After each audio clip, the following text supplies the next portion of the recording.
बूढ़ी विधवा माँ का फैसला। उमा भूख से परेशान हो गई थी। सुबह से सुनैना ने उसको खाने के लिए कुछ भी नहीं दिया, क्योंकि सुबह नाश्ते में उसने छोले और पूड़ी बनाए थे और अब वो खत्म हो गए थे। इसलिए उमा दोपहर के खाने की राह देख रही थी। पर सुनैना ने सुबह पेट भर के नाश्ता किया था, इसलिए वो दोपहर का खाना नहीं बनाने वाली थी। अत्यंत भूख से परेशान हो रही उमा सुनैना के पास गई और बोली, बहू, मुझे बहुत जोरों से भूख लगी है।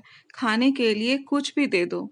उमा का कहना सुनकर सुनैना मुंह बनाते हुए बोली, दिन भर सिर्फ आपको भूख ही लगती है।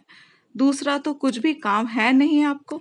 उस अलमीरा पर पोहे रखे हैं, वही खाकर पानी पी के सो जाओ। आज दोपहर को मैं मेरी फ्रेंड के बर्थडे पर जा रही हूँ, इसलिए खाना तो रात को ही बनाऊंगी। यह सुन के उमा का मन उदास हो गया।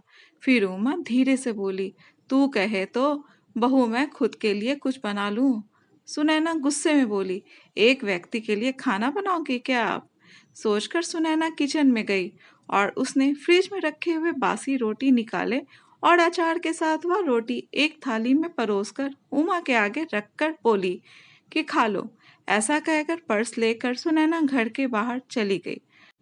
रोटी फ्रिज में रखे थे, फिर भी वो खराब हो गए थे। उनसे गंदी बदबू आ रही थी।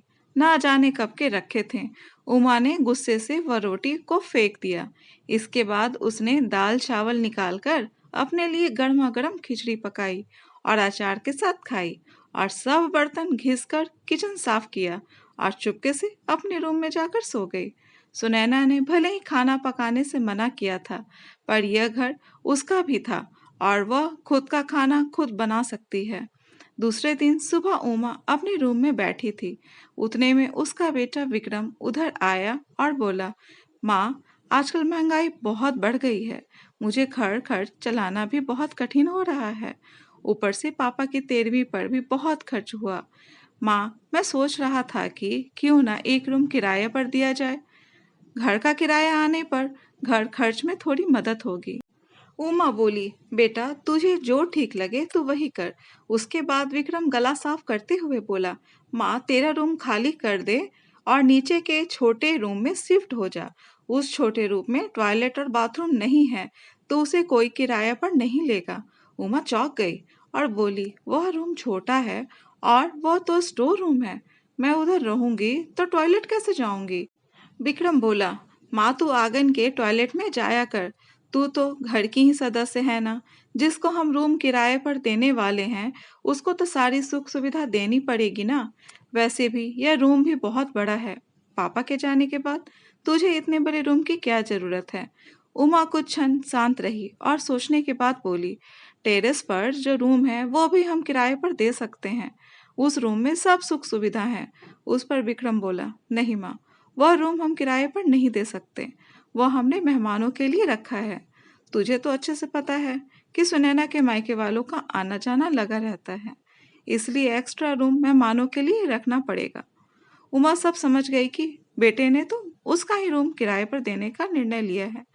क्योंकि वो बुढ़ापे में बेटे और बहू पर आश्रित थी, इसलिए विक्रम ने जो कहा उस पर उमा ने ज्यादा विरोध नहीं किया। उसने अपना थोड़ा सामान लिया और छोटे रूम में शिफ्ट हो गई। उधर पुराने स्टोर रूम में उसका जी घुट रहा था। तब भी वहां उस रूम में दिन काट रही थी। नया किराएदार आया था। सब पहले जैसा चल रहा था। घर में आए हुए किराएदार का नाम संजय था। एक एनजीओ में काम करता था। वह हर रोज सुनैना और विक्रम उमा के साथ कैसा सलूक करते थे वो देखता था। यह देखकर उसको बहुत बुरा लगता था। धीरे धीरे उमा संजय को अपने बेटे जैसा मानने लगी। संजय भी जाते आते उमा का हालचाल पूछा करता था और उसका ख्याल रखता था। विक्रम और सुनैना को उमा से कुछ लेना देना नहीं था। सुनैना बचा हुआ खाना उसके थाली में रखकर जाती और बेटा तो उसकी तरफ देखता भी नहीं था। उमा तो पहले ही समझ चुकी थी कि उसका बेटा अब पहले जैसा नहीं रहा, वो बदल गया है। फिर भी वो आंखें बंद करके किसी पालतू जानवर जैसी उस घर में रहती थी, क्योंकि बुढ़ापे में उसको दूसरा किसी का सहारा नहीं था। रोटी के दो टुकड़ों के लिए उसको उनके सहारे रहना पड़ रहा था। कभी कभी उमा को बहुत रोना आता था। उमा संजय को अपने मन की बातें बताने लगी। उनके पति की मौत बेटे की लापरवाही से हुई थी। पर वो ज्यादा नहीं बोल पा रही थी। जब पति काम पर जाते थे तब घर में हम दोनों का बहुत मान सम्मान मिलता था।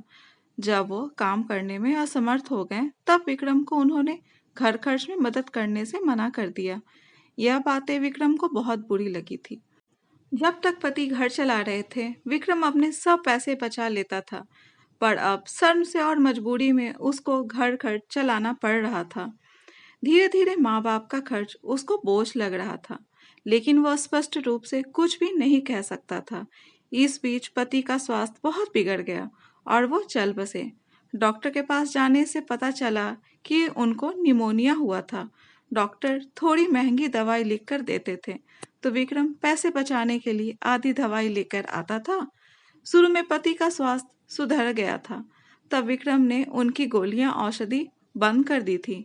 पति भी इन चीजों पर ज्यादा ध्यान नहीं देते थे, लेकिन एक रात में उन्हें सांस लेने में बहुत परेशानी हुई। उमा बहुत घबरा गई और वह भाग के गई और विक्रम के कमरे का दरवाजा ठोकने लगी और कहने लगी कि पापा की तबीयत बहुत बिगड़ गया है, चल हम उन्हें डॉक्टर के पास लेकर चलते हैं। उस पर विक्रम बोला, माँ मुझे अभी सोने दे, मुझे बहुत नींद आ रही है, हम सुबह पापा को डॉक्टर के पास लेकर जाएंगे। ऐसा कहकर उसने दरवाजा बंद कर लिया था। उमा रात भर पति के तकिए के पास चिंतित बैठी रही। कभी छाती को तेल लगाकर मालिश कर रही थी तो कभी स्टीम दे रही थी, पर भगवान को कुछ अलग स्वीकार था। सुबह तक उनकी मृत्यु हो गई थी। घर में बिल्कुल शांति थी। विक्रम रोने का नाटक करने लगा। सुनैना तो ऐसे रो रही थी कि जैसे उसको वास्तव में ससुर चले गए इस बात पर बहुत दुख हो रहा हो। सबसे ज्यादा धक्का लगा सिर्फ उमा को, पर वह कुछ बोल नहीं पा रही थी। उमा के आंखों से आंसू रुकने का नाम ही नहीं ले रहा था और उसके होठ थर थर कांप रहे थे, जैसे कि वो कहना चाहती हो कि अब तो रोने का नाटक क्यों कर रहा है, मेरे पति की मौत के जिम्मेदार तुम दोनों ही हो। पर वह कुछ बोल नहीं पाई। क्रियाक्रम कर दिया गया। उमा के दिमाग में हमेशा एक बात चलती थी, विक्रम ने लापरवाही नहीं की होती तो आज मेरे पति जिंदा होते। उनकी मौत के बाद सुनैना और विक्रम का व्यवहार बहुत बदल गया था। उमा को भी उनके व्यवहार की आदत पड़ गई थी, इसलिए वह उनकी तरफ से कोई भी अपेक्षा नहीं रखती थी। पर एक बात उसे मन ही मन खाए जा रहा था कि ऐसी औलाद को सबक भी नहीं सिखा सकती। एक दिन उनका किराएदार संजय उसके पास आया और उमा को कुछ बातें उसने समझाई। वह बातें सुनकर उमा के आंखों में एक नई उम्मीद जाग गई। दूसरे दिन सुबह उमा सुनैना और विक्रम के पास आई और बोली, मुझे तुम दोनों से बहुत जरूरी बात करनी है। मुझे ऐसा लग रहा है कि तुम दोनों को मेरे साथ रहने में प्रॉब्लम है, इसलिए मैंने सोचा कि मैं वृद्धाश्रम में रहूंगी। उमा का कहना सुनकर सुनैना बहुत खुश हो गई। विक्रम ने थोड़ा दुखी होने का नाटक किया।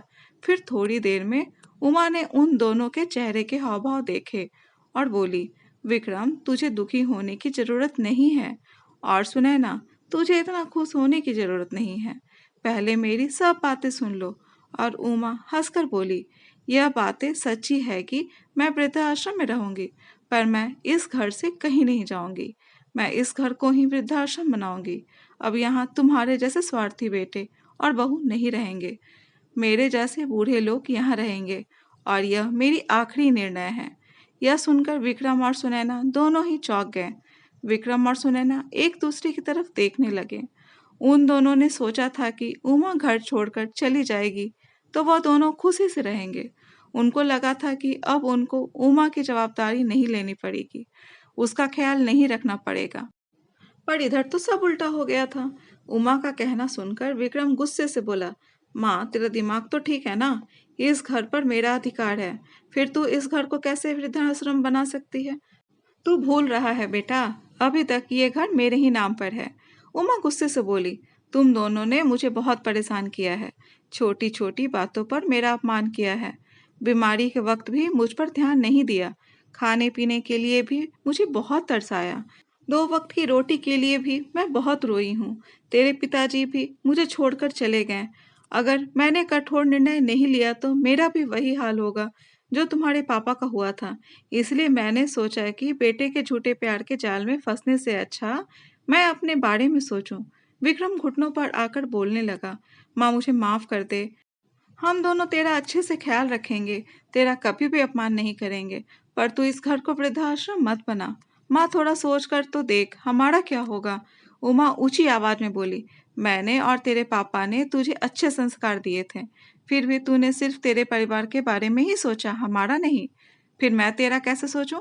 तू तेरे परिवार का सोच, मेरी चिंता मत कर, और जल्द से जल्द ये घर छोड़कर चला जा, क्योंकि इस घर में अब अच्छे लोग रहने आ रहे हैं। इतना कहकर उमा अपने रूम में चली गई। विक्रम और सुनैना शांत उमा को जाते हुए देखते ही रह गए। उमा ने अपने जैसे बूढ़े लोगों को उसके घर में आश्रय दिया। संजय की मदद से वृद्धाश्रम अच्छे से चलने लगा। जब बच्चे बूढ़े लोगों के साथ गैर व्यवहार करेंगे तो बूढ़े लोग भी कठोर निर्णय ले सकते हैं। क्यों बोझ हो जाते हैं वो झुके हुए कंधे जिस पर तुम कभी चढ़कर दुनिया देखा करते थे? आखिर क्यों? दोस्तों, ये कहानी कैसी लगी कमेंट बॉक्स में ज़रूर बताएं, और अगर कहानी अच्छी लगी हो तो कहानी को लाइक, शेयर और चैनल को सब्सक्राइब करना ना भूलें। कहानी सुनने के लिए बहुत बहुत धन्यवाद।